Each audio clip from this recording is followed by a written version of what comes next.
What's up? What's up? What's up, y'all? Hey, how y'all doing? It's officially 5 minutes after midnight, but I had this anointed thought. I had to get up, turn the lights on, so y'all can see me, so I can give it to you. Excuse the tiredness in my eyes and my bonnet. This hit my spirit. Sometime last year, I came across this TikTok post from Katusi B. She said, if you could say anything to your husband, what would you say to him? I've been trying to say it without, breaking down into tears, because, I love my king. I love him already.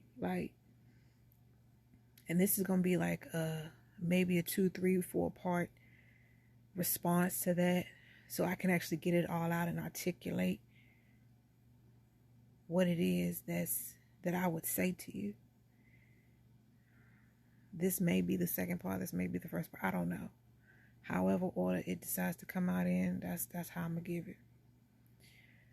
But watching this particular movie that I really like, My Big Fat Greek Wedding 2.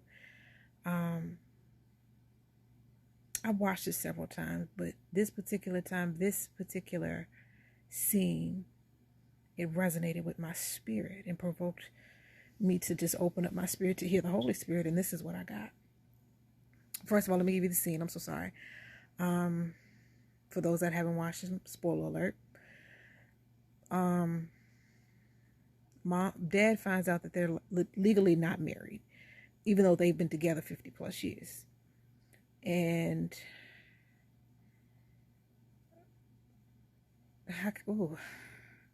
so mom was like, okay, now it's the time for you to properly ask me to marry you, because you didn't ask me the right way. Because cultural differences, yeah, all that's neither here nor there. But the fact that she made her husband sleep on the couch, we're not married, we can't sleep together. Minus the fact that they've already had 3 kids and they got umpteen grandchildren. Minus that fact. She's been making him sleep on the couch, and it's their wedding day. And one of the daughters, Tula, told her mother, was like, Dad can't sleep without your snoring. And she peeked out there and looked at him, and he had this look on his face, and that's when it set in my spirit. I said, so they've been together 50 years. So you mean to tell me those 50 years they've been sleeping together? As soon as he's removed from his wife, he can't sleep. So I said, Lord, is that the reason why I will be exhausted and be tired? Go lay down in the bed. And I can't sleep.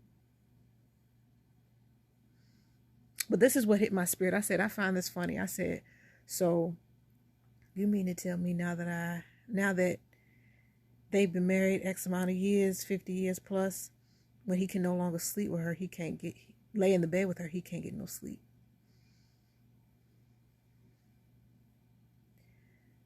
I said, now that I know who my husband is, or what is rest at this point?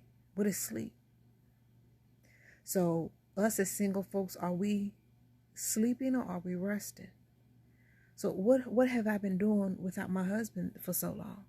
In my bed by myself. So was I sleeping? I said, and then this hit my spirit. It was like, no, you haven't been sleeping. You've been unrestlessly trying to obtain rest, because you don't have the other piece of you besides you to complete you to rest. If I need somebody to catch this.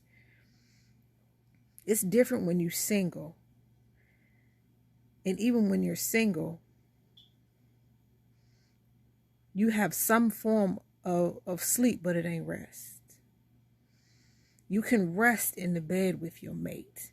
You can rest in the bed, your marital bed, with your husband, your wife. I said, so what has sleep been like without you, my king? It hasn't been sleep at all.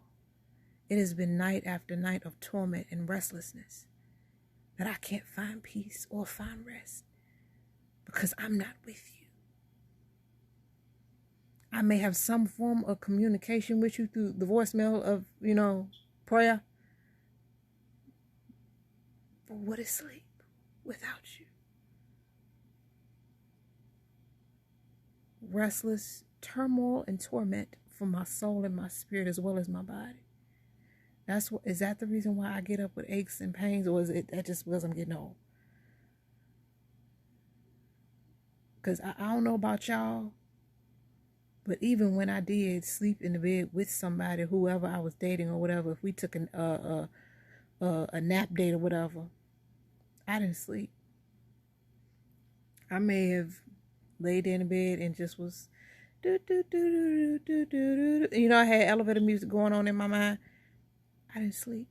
And if I did try to rest and get some sleep, I woke up frustrated, irritated, because my soul and my spirit couldn't get no peace. And it wouldn't let my body get no peace because it knew that I wasn't supposed to be laying next to this person. This ain't it. Try it again. Get somebody else to do it because this ain't it. And I said, that's crazy. So my king, sleep, I anticipated to be peaceful, the most peacefulest sleep I've ever gotten in my life. Because I get to roll over to you and wake up to you, go to bed to you, wake up late in the midnight hour, pray over you.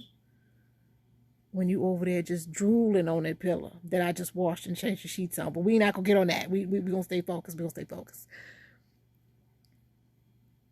But I'm happy to see that because I know that you getting some rest and some sleep that you have never gotten before. Like, I need y'all to hear me. That type of rest or sleep when you are with your husband or with your wife is something different.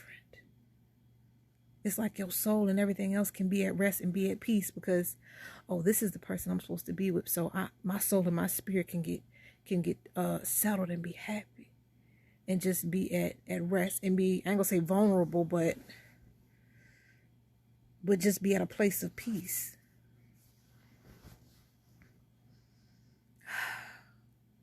My king, I love you. I cannot wait to share my life with you.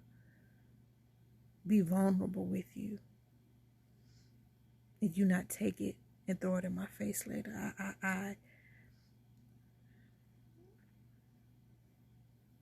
I'm thankful for you. Because without you, you wouldn't provoke me to do the things that I'm doing now. Already in my singleness, to prepare for you and make way for you to come in. And I'll be that soft, the soft wife. Now, as far as, I do have a strong opinion. Now when we in public, yeah, sure. I'd be like, yes, my king, and keep it moving but I'm not going to be combative with you. Not at all. Are we going to have healthy debates? Most definitely. Because I want to know where your mind is. It's going to take some time for me to learn you and you to learn me. But I want us to learn each other to the point and extent of I anticipate you. You anticipate me.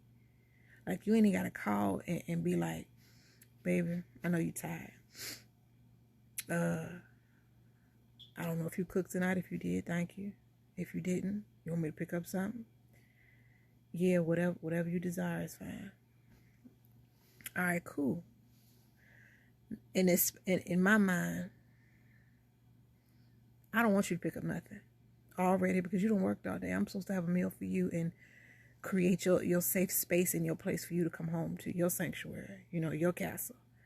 But especially if I am PMSing and my PMS cravings or my foods and you don't know which one I want that day, so you get all three of them. Well, I ain't gonna say all three because one of them I can make at the house. Both of them, pizza and some Chick-fil-A. I'd cry. Like, so serious. Give me my favorite chocolate.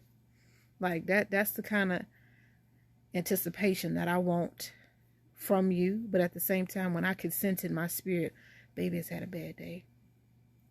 Let me make him his favorite, his snack. So when you come home and be like, baby, what you baking all this stuff for? Lo and behold, I done baked you your favorite snack. Had a few sweets in the house because you didn't have a bad day. Anticipate, I done ran you a bath. Even though you don't take baths, baby, I'm sitting in the tub for a second. Matter of fact, here your tequila. Just sit back and chillax, and I'm going to give you a bath. You know what I'm saying? I can anticipate you. So much so that I can even peep in the spirit before the day even arrives. I can already pray and intercede for you and cover you as well as you cover me.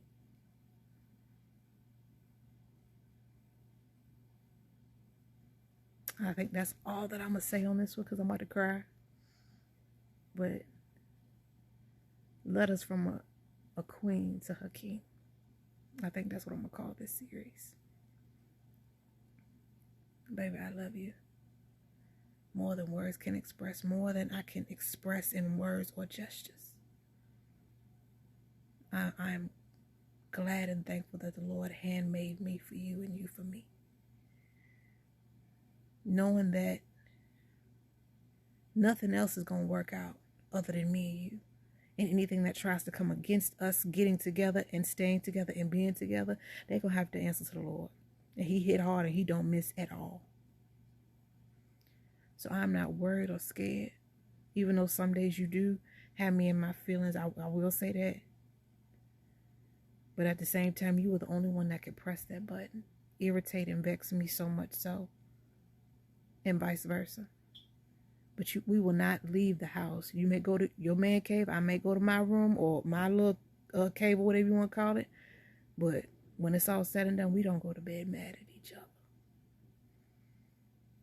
Because in your words, as long as I'm fed and felt on, I'm fine. Lies. Tried it. But anyway, thoughts of the anointed. Y'all stay gifted and heavily lifted. There will be a definitely part 2 and part 3 to this. But anyway, peace and love.